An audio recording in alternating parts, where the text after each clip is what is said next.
Il y a qu'en vivant des choses qu'on vit des Salut à choses. toi cher ami, sois le bienvenu dans cette nouvelle vidéo spéciale de Web SEO. Ici Maximilien Labadi et aujourd'hui j'ai le grand plaisir d'accueillir Monsieur Enzo Honoré. Alors, si tu t'intéresses à l'e-commerce de près ou de loin, cette entrevue devrait grandement t'intéresser car Enzo a un parcours et des résultats impressionnants. D'ailleurs, il se pourrait que tu aies déjà vu passer ses vidéos sur YouTube ou ses posts Instagram où il compte parmi les plus gros comptes e-commerce et business en ligne en France. Mais avant qu'on rentre dans le vif du sujet, je tenais à te féliciter car je viens d'apprendre que tu vas être bientôt papa. Alors, est-ce que tu sais si ça va être un garçon ou une fille? C'est un garçon, mon cher Max, comme toi si je dis pas de bêtises. Exactement. C'est le plus gros changement dans ma vie business et dans ma vie perso, je pense, à venir. Très, très, très content, impatient. On s'est rencontrés, je crois, nous, en 2017. Je m'étais lancé dans le business en 2016. Tu te lances avec un rêve de liberté, avec des ambitions, avec envie de révolutionner ta vie, de changer ta vie. Il y a des choses qui marchent, d'autres qui marchent pas. Tu vis des trucs de fou. Quelques années plus tard, je sens que je vieillis et c'est un bel aboutissement. Je me suis marié il y a 1 an et demi maintenant et avoir un enfant, c'est un accomplissement pour moi. C'est peut-être le projet le plus important de ma vie. Et j'aimerais qu'on fasse un petit bond en arrière et que tu nous parles un peu de ton mindset quand tu étais étudiant et quels étaient alors tes objectifs de vie. Écoute, étudiant, je pense que je suis un peu le stéréotype du mec un peu paumé, tu vois. Je suis très vite un mec un peu social. Je suis très vite quelqu'un qui a beaucoup de ressources, qui est souvent au milieu du groupe. Dans le groupe, je fais le clown, j'attire l'attention, je parle bien. Je suis celui qu'on prend dans son équipe quand on fait des exposés ou en équipe de sport, tu vois. Ouais. Mais j'ai des facilités à l'école, ça se passe assez facilement. Mais à partir de la première S, ça commence un peu à être plus compliqué. Et c'est là où mes skills sociaux commencent à se démarrer. Je construis une petite équipe autour de moi. Un qui est très bon pour les TP, l'autre qui est très bon pour les DS. Et puis, voilà, tu vois, moi, mes examens, je vais les passer en équipe, tu vois. Ouais. Et, euh, et grosso modo, c'est un peu comme ça. J'ai un peu l'impression de passer sur le fil du rasoir ces années lycée. Et à ce moment-là, on développe une passion avec quelques potes en fin terminale, qui est l'informatique, bien évidemment le jeu vidéo et le piratage. J'ai un de mes potes qui touche un peu et voilà, devenir un hacker. Ça devient un peu le truc. On se met à créer des machines, on appelle ça faire du pen testing. Donc tu crées une machine, tu transformes cette machine en forteresse, tu as des mini-jeux qui sont installés par des logiciels, des applications qui te permettent de faire des tentatives, de trouver la faille sur un réseau informatique, sur un ordinateur, etc. On fait ça à ce moment-là. Il y a une formation qui est pas loin de chez moi pour devenir ethical hacker. Je me dis, c'est ça que je vais faire de ma vie.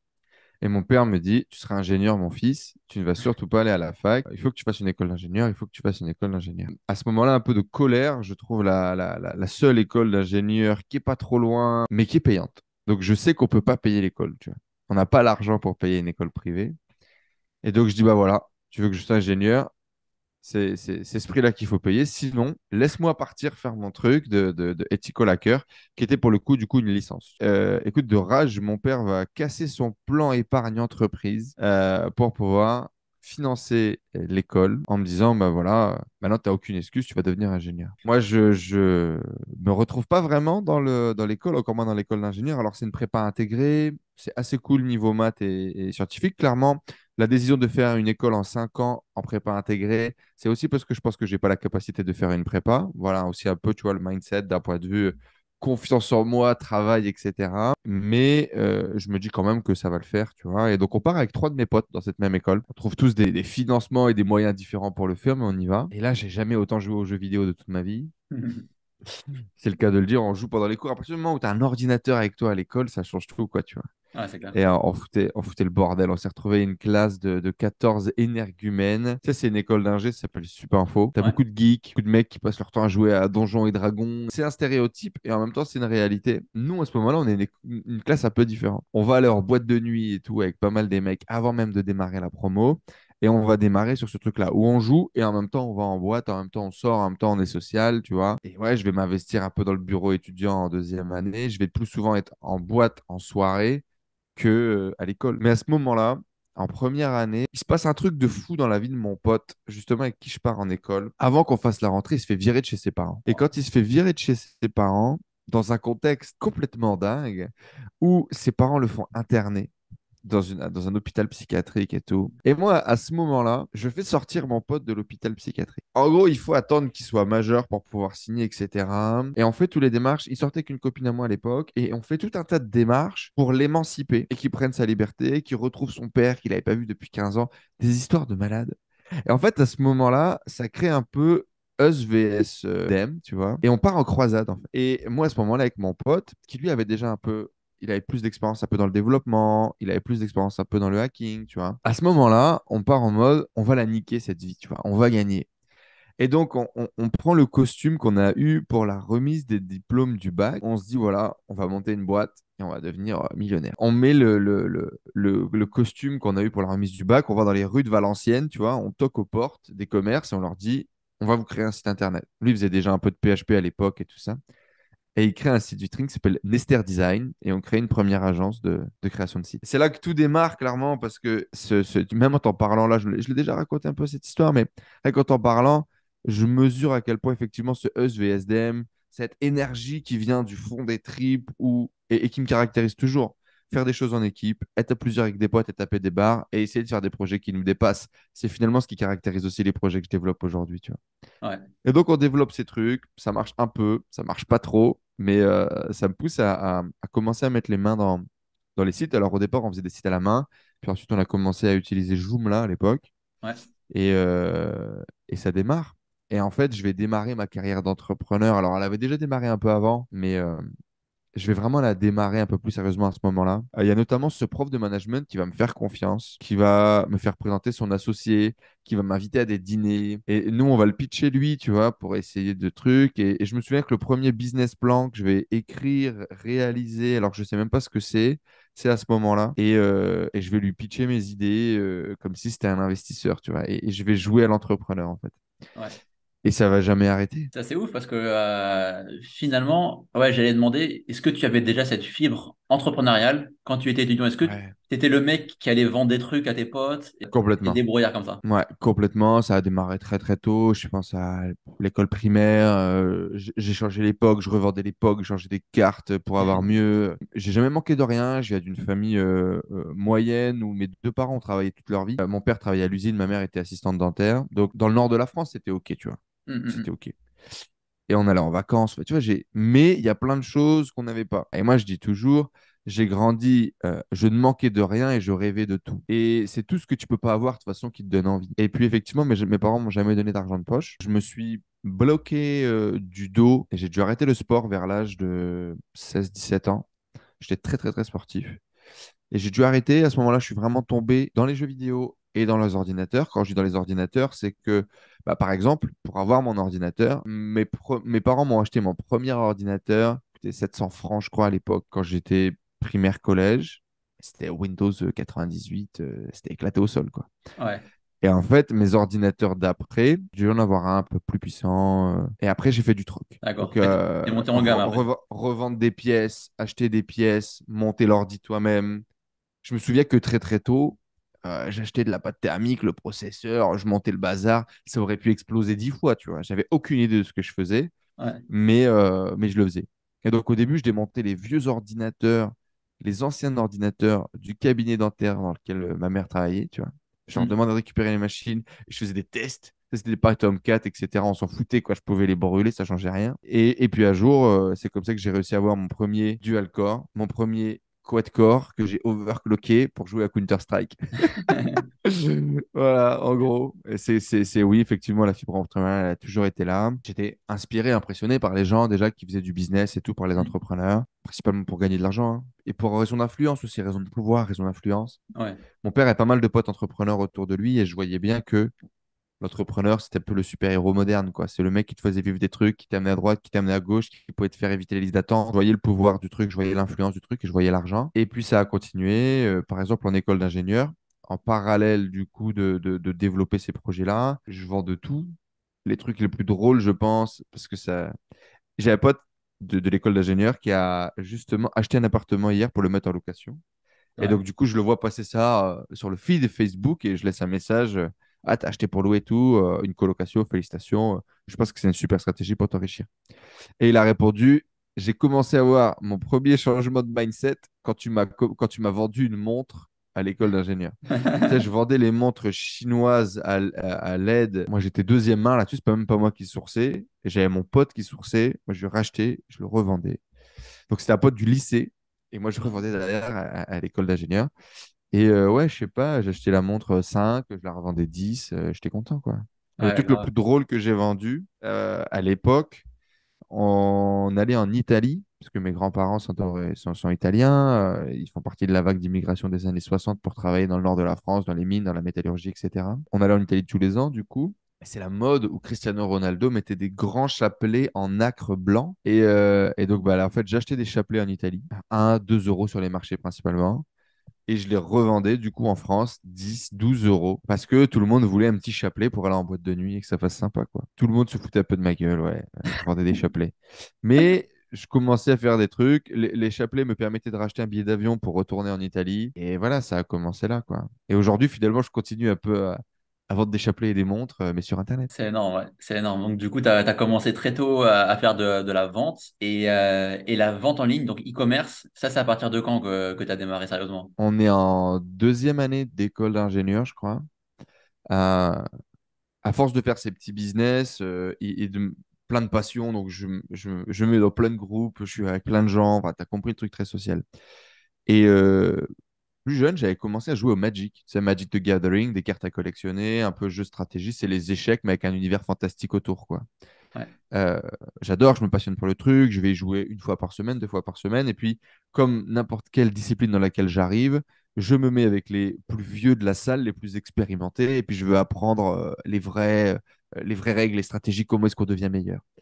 Et je me deviens hyper pote avec un mec qui s'appelle Julien, qui est toujours un de mes amis aujourd'hui, un grand frère, tu vois. Il va vraiment devenir un grand frère, il va intervenir dans des moments charnières dans ma vie. Ça va être un de mes amis pendant. J'ai 18 ans, je pense, quand je le rencontre. Aujourd'hui, j'en ai 30, donc ça fait 12 ans qu'on est amis, tu vois.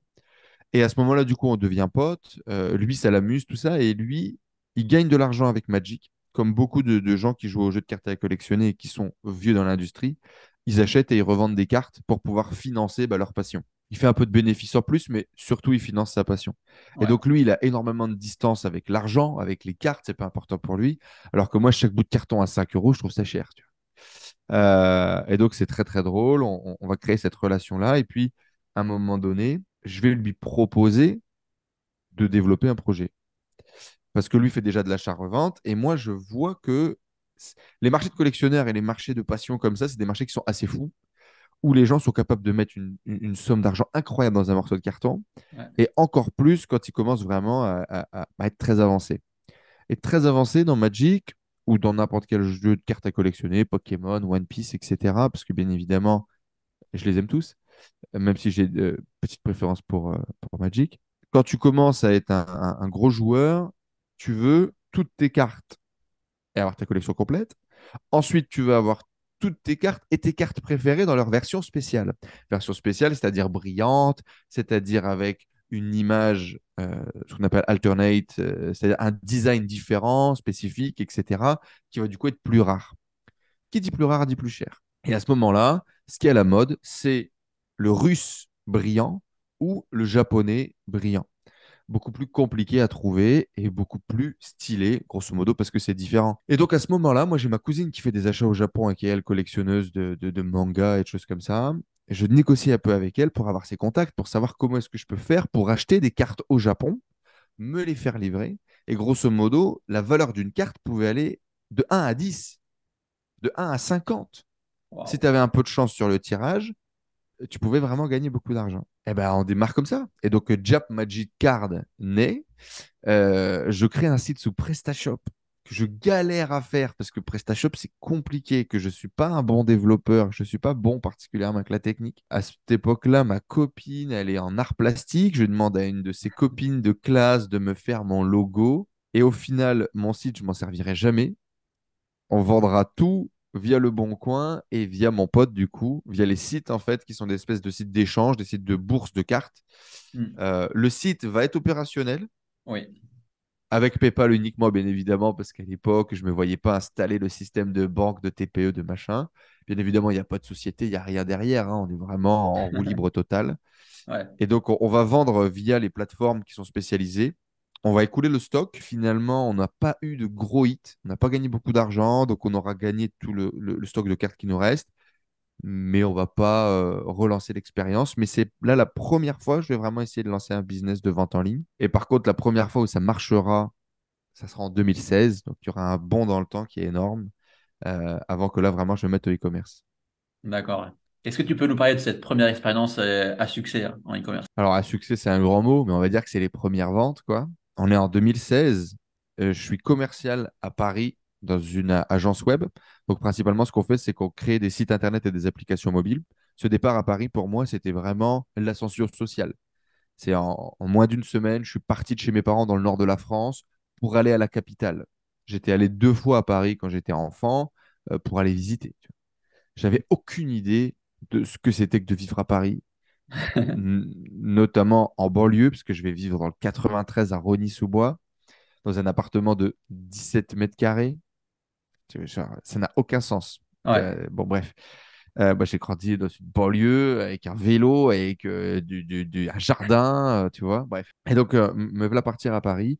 Donc, à ce moment-là, on vend des applications mobiles et des sites internet, beaucoup de clients e-commerce. Et là, vraiment, je suis en mode chef de projet. Donc, je suis commercial, mais en même temps, il faut que je me démerde pour que le site soit construit par les développeurs qui font partie de notre équipe, livré et qui soit fonctionnel pour le client. Donc, c'est hyper intéressant. Je rencontre plein de porteurs de projets, je rencontre des entreprises qui sont beaucoup plus matures et développées. Et je vends des sites qui vont de 5 000 à 50 000 euros, 60 000 euros pour des trucs beaucoup plus techniques ou beaucoup plus spécifiques. Et à ce moment-là, je découvre les joies de la vie parisienne, mais également tous les mauvais côtés. J'ai 22 ans, je gagne 5 000 balles plus mes primes. Incroyable, jamais gagné autant d'argent. Je gagne plus que mes parents, alors que j'ai pas fini mon diplôme, etc. Machin, tu vois, sorti un peu des sentiers battus. Et pourtant, je gagne beaucoup d'argent. J'emploie mes potes qui sont encore en école d'ingénieur. Donc, si tu veux, là, mon ego, il est au max et j'ai l'impression d'être un king. Alors que, bon, pas du tout, c'est juste qu'on vend des projets et je gagne au pourcentage de mes ventes. Donc, mathématiquement, ça se passe bien. Par contre, je découvre cette prison dorée, c'est-à-dire que je travaille 6 jours sur 7. Je vis dans un appartement mieteux dans le 93. J'ai augmenté mon niveau de dépenses de dingue parce qu'on sort tous les jours à Paris. On finit le boulot à 19 h, on commande à manger, on mange au boulot, on attaque la deuxième partie de travail où on travaille sur l'immobilier à ce moment-là parce que mon boss de l'époque investit dans l'immobilier et je veux participer au projet. À 23h30, on arrête de bosser, on va boire un coup, on se bourre la gueule, on va en boîte et le lendemain, il faut recommencer, tu vois. Et en gros, j'ai fait ça quasiment pendant 1 an et demi. Hyper intéressant, hyper formateur. J'ai appris vraiment le travail. C'est une personne aujourd'hui qui est devenue mon meilleur ami, c'est mon mentor, il est témoin à mon mariage. Tu vois ce que je veux dire? C'est quelqu'un qui est devenu très important. C'est quelqu'un qui m'a donné ma chance, surtout qui m'a aidé à prendre confiance en moi et qui m'a appris à travailler. Et à ce moment-là, je lui dis, putain, on n'a rien compris, tu vois. Nous, on est une boîte de service, on se crève pour nos clients, mais au final, ceux qui gagnent vraiment beaucoup d'argent, c'est nos clients. Même si tu gagnes bien ta vie avec une boîte de prestat de service, tu es quand même capé par rapport à ce que ton Mm. client en produit peut faire. Et lui, il avait envie de lancer des produits. Il avait envie de faire de l'e-commerce pour lui, il avait envie de créer un SaaS, une application, enfin, tu vois, on voyait les succès qu'on était capable de construire pour nos clients. On a les back-office, on a les chiffres. Ouais. Et à ce moment-là, moi, j'avais vraiment la vision que l'e-commerce, ça coûtait cher. Nos clients e-commerce, c'est des gens qui sont déjà bien en place, qui font 1, 2, 3 millions d'euros de chiffre d'affaires, qui ont leurs locaux, qui gèrent le marketing in-house, qui ont leur stock, qui ont leurs entrepôts. Moi, ça me paraissait inaccessible. Et puis en 2015, du coup, je vais suivre une formation parce que lui, il va acheter un séminaire de Olivier Seban. Parce que justement, il se met à investir dans l'immobilier, à acheter de l'immobilier, et il achète cet événement à Paris, du coup, qui a une espèce de séminaire cocktail, je ne sais même pas. Mais à ce moment-là, il me parle d'Olivier Seban. Et moi, je cherche sur Google. Et c'est là que tu comprends bien que je vais. La pelote de. Tu vois, tu la vois, la pelote aujourd'hui, parce qu'aujourd'hui, on la connaît bien. Ouais. Moi, j'ai aucune idée de ce que, de quoi je mets le doigt à cette époque-là. Quelques mois plus tard, pour justement continuer à développer cette partie immobilier, parce que je me retrouve à acheter des appartements, les rénover, les remettre en location, et c'est moi qui fais l'agent immobilier qui va les vendre. C'est Wow. n'importe quoi. Tu vois ce que je veux dire? Il se passe vraiment un peu n'importe quoi. Et donc, à ce moment-là, j'achète quitter la rat race de cette Canicette parce que je me dis, bah, c'est bien, il y a une partie immobilier de comprendre des stratégies d'investissement pour nous continuer à développer parce que nous, on avait une seule stratégie. On achetait aux enchères, on retapait, on revendait. Mm, Ce qui mm, était déjà très rentable et c'était vraiment déjà du marché de niche à l'époque. Mais on voyait qu'on commençait un peu à toucher la limite de ce qu'on faisait, tu vois. Et on voulait tester autre chose. Et donc, à ce moment-là, je trouve cette formation et puis je me dis, bah, c'est cool parce qu'en plus, ça parle de marketing sur Internet. Et j'ai l'impression qu'il se passe des choses parce qu'à ce moment-là, je découvre du coup des mecs qui vendent des formations, je découvre des mecs qui vendent des PDF. Et là, je me dis, putain, il y a des types qui, pendant que nous, on se casse le cul, encore bourrés, à se lever pour prendre le RER, venir vendre des trucs à des gens et galérer un peu parce que la presta, c'est pas facile. Il y a des mecs qui vendent des PDF sur une plage en Thaïlande, tu vois. Ouais. Et je me dis, merde, bon. Et donc, à ce moment-là, je tombe un peu dedans, j'achète cette formation. Je pars à Bali en décembre 2015. Et là, j'ai une révélation. Là, je me dis, on m'a menti. Moi, toute ma vie, on m'a dit, il faut que tu fasses des études pour gagner de l'argent. Quand j'arrive à Paris, que j'ai quitté l'école d'ingénieur, que j'ai un bac plus 3 pratiquement acheté, que j'ai acheté mes rattrapages, les mecs qui me font passer les rattrapages sont mes potes, donc je leur paye un resto, tu vois, que j'ai gagné le soir en travaillant en boîte, n'importe quoi, tu vois ce que je veux dire? Donc, j'ai clairement l'association d'avoir acheté mon diplôme. Je me retrouve à gagner plus d'argent que mes parents, alors que j'ai pas fini le truc, alors que je rentre pas dans les cases. Je me dis, putain, on m'a menti. Quand j'arrive à Paris, le premier mois, je rencontre 7 millionnaires. Que ce soit à travers mon ancien patron, Hmm. les relations du boulot et les clients qu'on a, ou de l'entourage autour. Je me retrouve dans l'appartement d'une nana qui est réalisatrice de films, qui me sert le café. Il y a 2 sous-tasses sur le café, il y a des petits liserés en or autour de. Je me dis, mais c'est quoi ce truc? J'arrive en avance à mon rendez-vous dans le 7e arrondissement à Paris. J'achète un café, un cappuccino sur le café du coin de la rue. Le mec m'a demandé 8 euros. Ouais. Je lui ai dit, j'achète pas la cafetière. Je veux juste un cappuccino, frère. Et à ce moment-là, je découvre un autre monde. Et là, je me dis, encore une fois aussi, on m'a menti. Il y a beaucoup d'argent, en fait. Ouais. Moi, j'ai vraiment d'une famille où l'argent est un tabou, l'argent est un débat, l'argent est un problème, etc. Gagner de l'argent, c'est mal. Et là, je rencontre des gens, tu vois, somme toute normaux et des personnes normales Hmm, hmm, hmm. et des gens qui ont l'air sympas, tu vois, et Hmm, qui hmm, gagnent hmm. beaucoup d'argent. Et là, je me dis, putain, on m'a menti, il y a d'autres trucs. Et j'arrive à Bali. Et à ce moment-là, vraiment, moi, je vis la fast life à Paris et j'ai l'impression que c'est la solution. Hmm. J'achète mes costumes chez le tailleur. Je quasiment ne mange qu'au restaurant. Je fais plus de sport parce que j'ai pas le temps. Je suis stressé en permanence. On ne fait que courir Hmm. après l'argent. J'arrive à Bali. Plus de questions de chemise et de costumes et de nouvelles montres automatiques que je venais de m'offrir. À Bali, il fait chaud, tu es en slip toute la journée. En Marcel, écrit Bintang dessus et t'es content en fait. Je suis frappé par le sourire des gens, par le bonheur ambiant, par cette philosophie de toute façon qui règne un peu partout en Asie du Sud-Est, de profiter de la vie, d'être dans le cool, tu vois, cool. Ouais. À Bali, c'est encore plus cool qu'en Thaïlande, je pense. Et cool, c'est la vie en fait. C'est pas genre sois cool maintenant parce que tu es en vacances. Eux vivent comme ça et sont heureux comme ça. Et ils ont peut-être peu, mais ils sont très, très heureux. Et moi, ce qui m'a vraiment choqué, c'est ça, c'est ce mec, ce baliné qui doit gagner peut-être 150 dollars par mois, qui se bat pour nourrir sa famille et qui m'invite à manger. Et moi qui vis avec plein d'étiquettes, avec plein de labels sur tout, et notamment sur le fait de tu gagnes de l'argent, tu es quelqu'un d'intéressant, tu es quelqu'un d'important. Il y a ce mec qui est en train de me rapprendre la vie sans me parler. Tu vois. Ouais. Et là, je me dis, putain, on m'a menti. En fait, être heureux, c'est pas ça. Puis il y a d'autres trucs, c'est que je vois que mon mentor, il n'est pas particulièrement heureux non plus dans sa vie. Il a peut-être gagné son indépendance financière, il a peut-être réussi à construire des millions, que ce soit dans l'entreprise, en patrimoine. Est-ce que tu es vraiment heureux? Et je me rends compte qu'il y a plein de trucs qui clochent dans sa vie. Ça fait 7 ans qu'il n'est pas parti en vacances. Ouais. Il est divorcé, il a sa fille un week-end sur deux, il l'amène au boulot. Tu vois ce que je veux dire? Et là, je me dis, man, waouh, je vois le revers de la médaille. Et je me dis, qu'est-ce que je veux vraiment dans ma vie, tu vois? Je reviens à cette question existentielle de qu'est-ce que je veux vraiment, de qui est-ce que je suis, de qu'est-ce que je peux faire.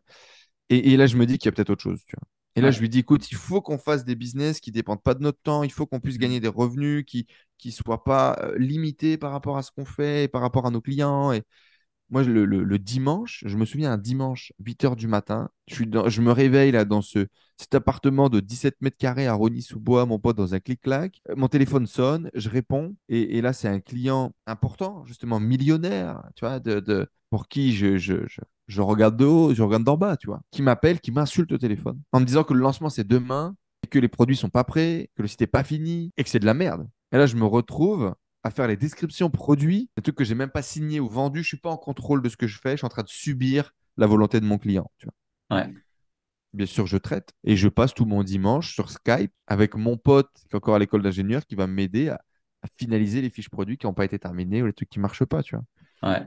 Bah là, Et là, je me dis c'est vraiment jamais. c'est le cauchemar, quoi. C'est le truc que tu veux pas Ah, c'est vivre la rat race. et C'est que la tu veux rat pas race revivre. de. Ouais, Ouais, ouais, c'est la rat race du Presta et tu te dis plus jamais. On en vient du coup à cette envie de changement, à cette envie de basculer, à ces formations en ligne. Et un jour, je tombe sur Sébastien Cerise, Magic Business. Et il dit qu'en fait, l'e-commerce, ça coûte pas cher, c'est accessible, c'est disponible. Et c'est simple. C'est vrai qu'à l'époque, comme il le montre, c'est simple. Et c'était simple. Il y ouais, avait vraiment une facilité de. Déjà, tu as Shopify, tu avais des applications. Alors, au début, ce n'était pas le cas. Je passais encore mes commandes à la main. Mais quelques semaines après que je démarre, il y a Oberlo, il y a plein d'outils qui te permettent de passer les commandes en automatique sur AliExpress. Tu fais de la publicité sur Facebook en prenant juste les photos ou un screenshot de ton écran. Tu mets 5 euros, tu fais des ventes. Mais c'est quoi ces histoires, tu vois? ouais. Et là, je suis son webinaire. J'ai deux écrans. Je suis chez mes parents. À gauche, il y a le webinaire. À droite, il y a Shopify et je suis en train de monter ma boutique.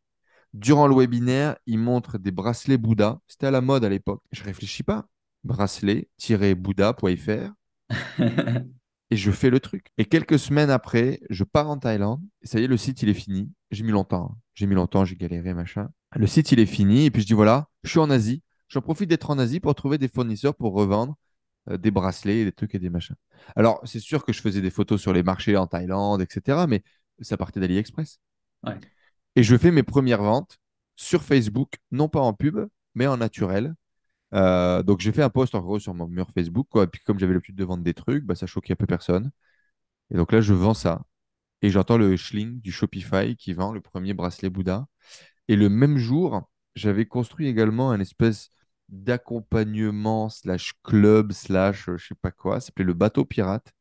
Et l'idée, c'était d'accompagner 8 personnes dans leur développement de leur business sur Internet. Et moi, j'allais aider sur la partie marketing et commerce, vente. Je faisais la première vente. Voilà, ça coûtait 150 euros, je crois, un truc comme ça. Et c'est des gens avec qui j'ai bossé pendant des années, certains. ouais. Et donc, je fais ma première vente, entre guillemets, de prestations, de formation en ligne, entre guillemets, de dropshipping le même jour. On est en décembre 2016. Donc ça a Et là, été je me dis, le grand déclic, en fait. Ces deux ventes-là, à la fois e-commerce et à la fois la vente en coaching, formation, enfin, de cet univers aussi-là. Tu as su qu'il y avait quelque chose à faire dans ces deux voies-là. c'est la première fois qu'il y a un revenu qui est décorrélé du temps et qui se vend quand toi, l'échoppe est ouvert, tu vois. J'aime bien vraiment cette idée de la boutique physique que tu vois où c'est toujours ouvert, ça tourne, il y a des gens qui rentrent, qui achètent des trucs, qui repartent. Ouais, Et c'est pas toi le vendeur, tu vois. Et donc là, vraiment, ouais, il y a un déclic, il y a un truc. Et là, je me dis, c'est bon, on va y arriver. Quand je vois les. Et j'ai vraiment ce truc à cet ego, cette confiance en moi très mal placée de me dire, et quand je vois les Mongols qui font des ventes et qui réussissent à faire de l'argent, je vais y arriver moi aussi. Et j'ai vraiment cette croyance qui est très méprisante hein, auprès des gens de dire, ouais, s'ils y arrivent, je vais y arriver. ouais, Et pas dans le. Tu sais, t'as beaucoup de gens. Aujourd'hui, quand je te dis ça, j'ai beaucoup d'empathie, j'ai beaucoup d'amour, et ouais, je suis persuadé que si j'y arrive, tu peux y arriver. ouais, À l'époque, j'étais méprisant. À l'époque, j'étais persuadé d'être plus intelligent que les autres. Et je me dis, si ce con, il y arrive, je vais y arriver moi aussi. Mais ça va me servir parce que ça t'aveugle un peu. Ton ego va te, ouais, te, te porter comme un espèce de moteur et te faire avancer. La réalité, c'est que pendant 9 mois, je vais rien vendre. C'est-à-dire que ce bateau pirate, je vais en vendre un petit peu. Et l'e-commerce, ça va pas marcher. Je vais pas réussir à développer ce truc de publicité Facebook. Je vais pas m'y investir assez. Je vais pas mettre assez d'argent parce que payer de la pub pour gagner de l'argent de façon directe, je ne comprends pas en fait. Quand on me le présente, je dis oui, j'ai compris, mais j'ai pas compris. J'ai pas compris ce truc de faire de la publicité avec un ROI positif et de payer pour trouver des clients. Moi, j'ai encore cette vision de la publicité qui est à l'ancienne. C'est quoi ton budget marketing et d'afficher du print dans les rues, tu vois. ouais, J'ai encore cette vision-là. Parce que mine de rien, même si je suis un enfant de la génération Internet, comme j'ai travaillé et j'ai commencé en étant commercial terrain, j'ai une vision un peu old school. Et comme mes amis sont plus vieux que moi, qui sont des business physiques en général, j'ai une vision un peu old school de la vente et du marketing. ouais. Et donc, ce truc de pub en ROI direct ne rentrera pas, je ne vais pas dépenser. Et en fait, je vais vivre sur mes prestats pendant plusieurs mois. Donc, D'accord. un, du chômage et deux, de mes prestats. Et à ce moment-là, par contre, je vais tout de suite vouloir vivre le lifestyle. Donc, je vais partir à l'étranger. Donc officiellement, c'est en août 2016 que je vais créer directement une société et non pas une auto-entreprise. L'auto-entreprise, elle était existée déjà depuis plusieurs mois. Là, je crée vraiment une société pour me mettre président-directeur général non salarié, commencer à toucher des factures et en même temps, donc pouvoir encaisser, et en même temps être au chômage et faire le tour du monde. C'est là que je commence les voyages, etc.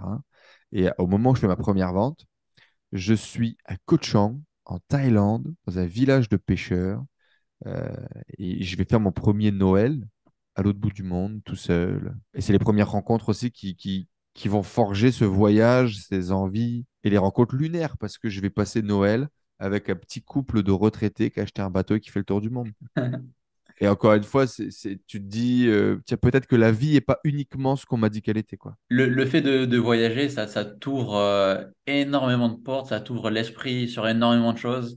Tu as une vision qui peut être complètement différente parce que finalement, les gens que tu es amené à rencontrer, c'est des cultures différentes, c'est des pays différents, c'est plein de choses. Et finalement, on a plein de choses à apprendre en fait de ces gens-là, de leur vie, qu'ils soient entrepreneurs, employés, qu'ils aient un business à 1 million ou ne serait-ce que quelques milliers d'euros, peu importe en fait. Je pense Tous qu'on peut les gens apprendre que tu rencontres en voyageant ont des histoires à raconter. Parce que et forcément, ils sont là. Donc pour arriver là, il leur est forcément arrivé des choses. C'est ça qui est génial. grave, Mais grave. dans tous les cas, les gens qui te suivent doivent te suivre aussi pour ça. À partir du moment où déjà tu vis à l'étranger, tu te maries avec une étrangère, tu es tellement en confrontation permanente avec ta vision de la culture, ta vision des choses, ta vision d'une décision normale, parce que, bah, et typiquement, c'est hyper marquant avec les deux cultures avec lesquelles on s'est marié. Une taille, ce qui est normal pour vous en tant qu'homme français, n'est pas normal pour elle sur plein de sujets, sur plein de points. La façon de voir la famille, la façon de voir l'argent, la façon de voir la religion, la façon de voir le travail, Ouais. la façon de voir, tout ça est complètement différent. Donc en fait, nous, donc Max et moi, en tant que mari, en tant que petit copain à l'époque, tu es en confrontation permanente avec l'autre qui n'a pas du tout la même vision du monde que toi. Donc en permanence, et même de façon parfois inconsciente, tu es obligé de repenser à comment est-ce que tu penses et de faire évoluer cette façon de penser pour matcher avec l'autre ou en tout cas pour échanger, pour avancer. Et donc, si tu veux, tu évolues et tu changes. Et donc, bien Ouais. évidemment, aujourd'hui, le Max qui est resté en France dans une dimension parallèle est complètement une personne différente, pense complètement différemment du Max qui aujourd'hui vit en Thaïlande. Et c'est ce qui amène aussi, je pense, des décisions différentes dans la vie, dans le business, nous amène, je pense, à être des personnes plus ouvertes, plus intéressantes, plus intelligentes socialement et peut-être plus successful aussi, je sais pas. Je pense aussi, je pense que ça a un impact positif de manière générale, de toute façon, sur la vie perso et après indirectement sur le business aussi. Parce que Hmm. forcément, on se sent mieux, on est plus heureux et on a une vision, disons même peut-être plus globale. Des fois, on peut penser out of the box et ça aide. Complètement, complètement, complètement, complètement. Et puis toi, pour le coup, il y a une de tes activités qui est de l'artisanat à taille. Ça, c'est sûr que tu l'aurais pas fait si tu n'avais pas pris ces décisions-là. Ah, Et c'est sûr, pourtant, c'est ça te sûr. permet d'arriver sur le marché avec un produit complètement différent, fait main, une qualité, un exotisme et une marge qui est sympa aussi. Donc, c'est des trucs qui viennent en voyageant, c'est des trucs qui viennent en vivant des choses. Il n'y a qu'en vivant des choses qu'on vit des choses. C'est C'est une clair. citation de merde, vous pouvez la garder, on pourra la mettre à l'écran. C'est en vivant des choses qu'on vit des choses. Et c'est tellement vrai. Énorme. Et du coup, toi, Enzo, c'est à partir de quand que ça a commencé à marcher, que tu as commencé à avoir des résultats intéressants, suffisamment pour pouvoir en vivre, et ensuite toi, de pouvoir te libérer du temps, voilà, pour tes passions, pouvoir voyager, etc. Je pense que je suis malin, je te l'ai dit. Je suis persuadé que je suis malin. Pas toujours le cas, mais je suis persuadé de ça. Tu vois. Et donc, je me dis, bah tiens, j'ai un peu d'argent. J'avais 10 000 balles à l'époque sur mon compte quand je quitte mon job. Et je me dis, je vais gagner du temps. Parce que je discute toujours avec Nico, du coup, Nico qui est mon ancien patron de l'époque. Et on réfléchit à des raccourcis systématiques, Ouais, tu vois. Et donc, je me dis, bah, je vais acheter des sites internet déjà existants. Je vais pas les créer, je vais les acheter. pas mal. Qui était déjà une idée géniale, mais malheureusement, je vais pas le faire comme il faut. D'accord. Comme dans tout d'ailleurs. Donc, je vais sur vente de sites et puis je regarde ce qu'ils vendent, puis j'ai pas beaucoup de budget. Mais à ce moment-là, je vais trouver un site qui vend des figurines Star Wars en précommande principalement. Il achète aux États-Unis, il achète en Allemagne. Il fait pas beaucoup de chiffre d'affaires, mais c'est stable. Il y a du SEO. Bon, à l'époque, je pense que je sais ce que c'est le SEO. Je sais pas vraiment, mais soi-disant, les ventes se font en automatique. Et c'est un mec qui a fait 3 000 € de vente l'année dernière. Et il vend son business 3 000. Moi, je me dis, je vais rajouter la publicité Facebook que j'ai vue là, ça a cartonné, je vais devenir millionnaire. Dans les faits, pas trop. Je rachète ce site qui s'appelle Star Wars-Collection. Et aujourd'hui, je regrette de plus avoir ces sites et ces noms de domaine. Ouais. Parce que pour le coup, c'est des sites qui avaient 10 piges. En termes de référencement et tout, ils étaient positionnés de fou. Il y avait une communauté de gens qui les suivaient. Bref, c'est comme ça, on fait des erreurs. Et donc, j'achète ces sites. Et en fait, je ne sais pas si les analytics avaient été corrompus. Je ne sais pas si c'est moi qui n'avais pas compris comment le business marchait. En gros, j'achète et il ne se passe rien, quoi. Alors, si j'achète et je vends une hache de Gimli, parce que alors il y a un site qui vend du Star Wars et un autre site qui est une duplication qui vend lui tous les univers. Et donc, je vends une hache de Gimli à 150 euros. Et là commencent les problèmes, en fait. Comment est-ce que ça marche? J'achète où la hache? À qui? Il n'y a rien Ah ouais. d'automatisé, tout est à la main, etc. Et donc là, en fait, je comprends que le business que j'ai acheté n'est pas vraiment le business qu'on m'a vendu, Ouais.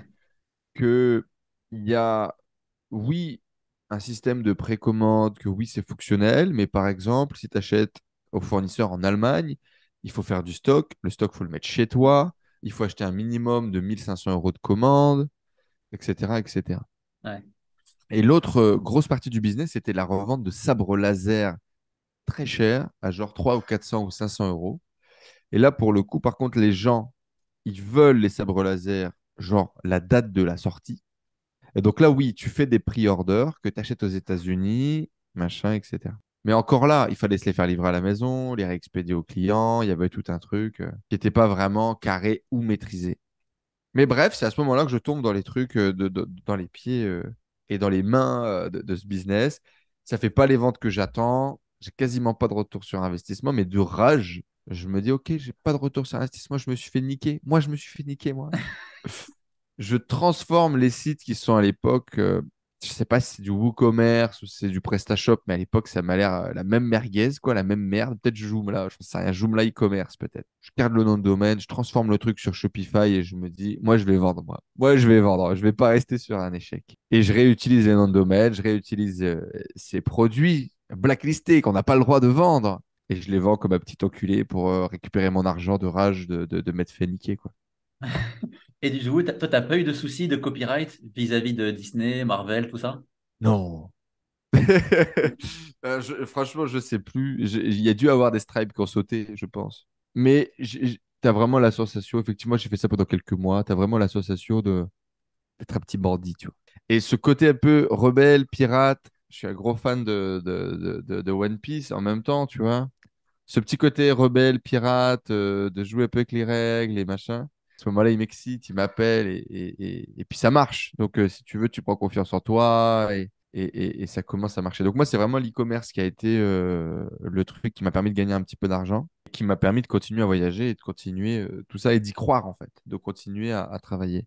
La partie coaching, vente de formation, etc. Parce qu'il faut savoir que depuis le début, j'ai créé ma chaîne YouTube. Ma première vidéo, c'est dans les bureaux de mon ancienne entreprise. Je vais quitter mon job, je veux voyager partout sur la planète et créer mon business. Si vous aussi, abonnez-vous. Ma punchline, et je comprends pourquoi ma chaîne YouTube a marché au début, je vivais une aventure. Je proposais une USP qui était claire aux gens, et puis ils me suivaient comme un con, faire des vlogs, parfois tous les jours, parfois toutes les semaines, à travers le monde avec 3 ventes et demie, et il y avait une histoire, tu vois, il y avait un truc à suivre. C'est l'e-commerce vraiment qui m'a permis de gagner un petit peu d'argent. Et par contre, les premiers gros chèques, c'est l'affiliation. D'accord. Sorti complètement du contexte.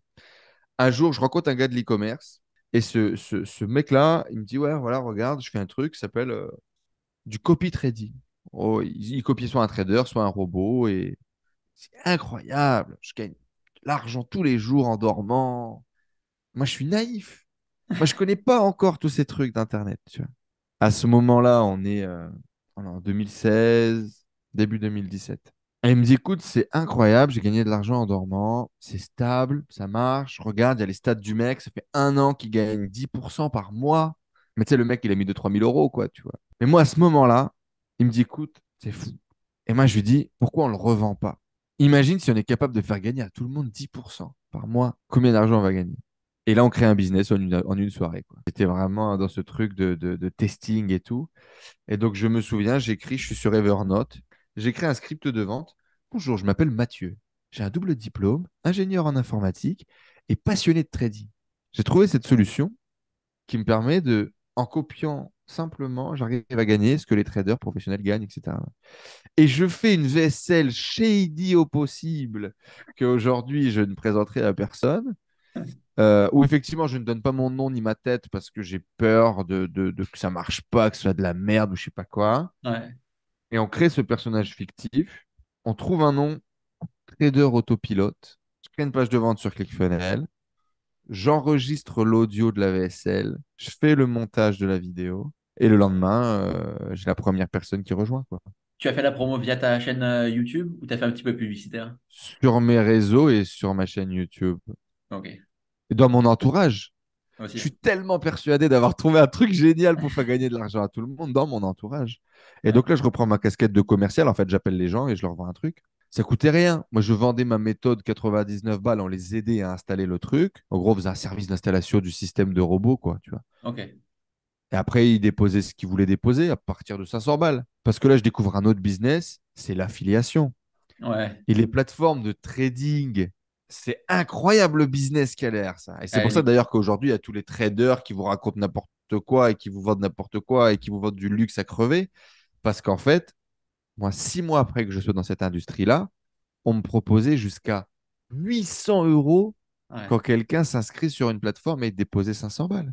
Les commissions, c'est une vraie dinguerie hein, quand on y pense. C'est incroyable. Les volumes Ouais. d'oseille sont complètement démentiels. Donc à ce moment-là, moi, je suis vraiment persuadé d'être le nouveau Steve Jobs de la finance.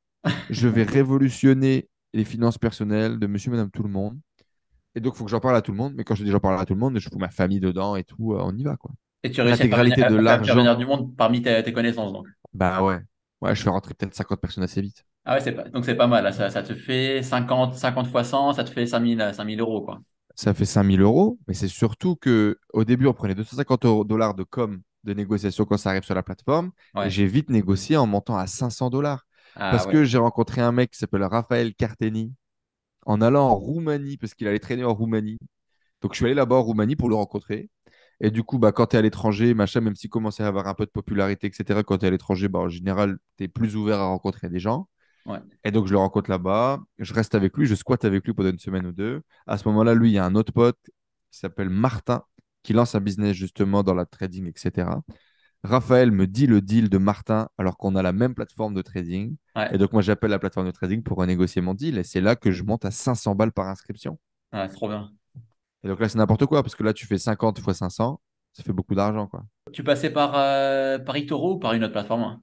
Avatrade.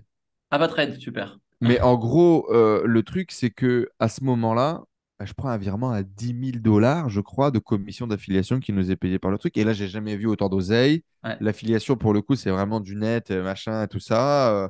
Et moi, j'ai juste passé des coups de téléphone aux gens pour leur raconter un truc que j'étais en train de faire, quoi. Je trouve ça vraiment insane. Jusqu'au jour où le trader qu'on copie perd. Donc, le mec qui, soi-disant, depuis 1 an et demi, gagnait 10% par mois, 2 mois après qu'on a démarré, fait du négatif. Et bien Ouais. évidemment, moi, j'étais tellement à fond dans mon truc que l'oseille, ma partie des commissions, je l'ai remis dessus.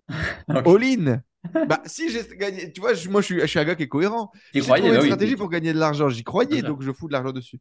Et donc, on avait réussi à monter à 1 million d'euros de capital. Waouh, c'est ouf. Et t'avais aussi la Pas pression, mauvais. t'avais la pression Je sur suis, tes épaules aussi. Ouais. mais bien sûr, j'en parlais sur YouTube et tout, machin. YouTube qui était le centre de ma vie à ce moment-là. Je suis nomade digital. La seule chose que je fais de mes journées, c'est faire des vidéos, de créer ma Ouais. communauté, et je mets mon propre oseille. Et puis ouais, je te dis, il y a Jérôme, ce mec que j'ai rencontré, qui a un peu plus d'argent, qui a plus d'expérience, déjà trader, qui a mis 50 000 ou 100 000 balles dans notre truc. 1 million de capital qui trade. Et du jour au lendemain, le mec perd tout. Moi, j'ai 40 000 balles, je crois, dans la machine. J'ai 3 000 euros sur mon compte perso. Et j'ai 40 000 balles dans la machine. Et quand tu dis qu'il a tout perdu, c'est qu'il avait tout en stop loss, tout a été vendu et avait. Pas de stop loss. Pas de stop loss. Il a tout perdu. Mais Non. oui. C'est C'est ce genre de chaud. trader. Et donc, après coup, tu te dis, maintenant que j'ai un peu plus de connaissances sur le marché financier, etc., tu te dis, les stats ne pouvaient pas être réelles. Le mec ne peut pas opérer comme ça, prendre un maximum de risques et faire du négatif sur un trade et être gagnant pendant un an et demi. Bien sûr, ouais, Ça paraît oui. complètement débile. C'est juste que le marché, il allait bien pendant tout ce temps-là. Et après, dès que ça va un petit peu moins bien, là, tu sors direct, quoi. Ouais, ou que les graphes étaient faux, tout simplement, Aïe, je pense. aïe, c'est Et chaud. le truc, c'est que, en fait, le business model était mal construit parce que pour le coup, j'ai un pote à moi de l'école qui a copié mon business model et Oui. qui gagne toujours de l'argent avec aujourd'hui. La différence, c'est que lui, ce qu'il a construit, c'est un tuto pour expliquer aux gens quels traders suivre, Ouais. comment copier les signaux, alors que nous, on garantissait un résultat en disant bah, copiez ce trader-là, alors que lui il disait bah voilà, regardez, il y a 10 traders, ils sont bien, vous pouvez les suivre et puis Hum, gagner de hum, l'argent hum, grâce hum. à ça. Et donc Ouais. lui, aujourd'hui, il gagne toujours de l'argent avec ce business-là, alors que moi, ce business-là, bah, dès que c'est je me suis retrouvé avec des gens qui sont revenus vers moi en me disant, bah voilà, j'ai perdu 20 000 euros. Ouais, c'est chaud. Donc moi, je l'ai remboursé de la formation qui venait de payer à 100 euros. Et après, je peux faire quoi? Bah ouais, J'ai pas même pas grand-chose. l'argent en perso pour les rembourser, ces gens-là. Bien sûr, c'est pas possible. Ouais. Et là, c'est compliqué. Là, c'était la douche froide. Donc, tu as mis de côté tout ce qui était trading, bourse, tout ça, j'imagine, hein. Ah bah ouais, ouais, ouais. Là, je me dis, je suis une merde, tu vois. Mais du coup, je me sers de l'argent qui me reste un peu parce que quand tout va s'arrêter, les commissions, ils tombent pas tout de suite. Donc, il y a de l'argent qui continue à tomber, des Ouais. commissions en décalé de la plateforme. Et je vais investir cet argent sur Facebook Ads. Et là, par contre, là, Je vais, per- ça a commencé à marcher. je vais perdre 10 000. Juillet 2021, je perds 10 000 parce qu'à ce moment-là, je délègue ma pub à quelqu'un. J'ai monté en compétence un assistant et je le délègue dans la gestion de la publicité. Mais je délègue un truc que je maîtrise pas, quoi. On Ok. perd 7 000 € en publicité sur ce mois-là. En août, j'achète une formation sur Facebook Ads. Et là, ça va être le plus gros Q4 de ma vie, le premier Q4, les premiers vrais sous, quoi. Là, ça va vraiment commencer à décoller. En juin, juillet, je crois que je dépasse pour la première fois les 500 euros de chiffre d'affaires par jour, mais avec des pertes, parce qu'on a fait des erreurs sur la pub. Puis à partir du mois d'août et du mois de septembre, je commence à gagner de l'argent. Ouais, c'est énorme.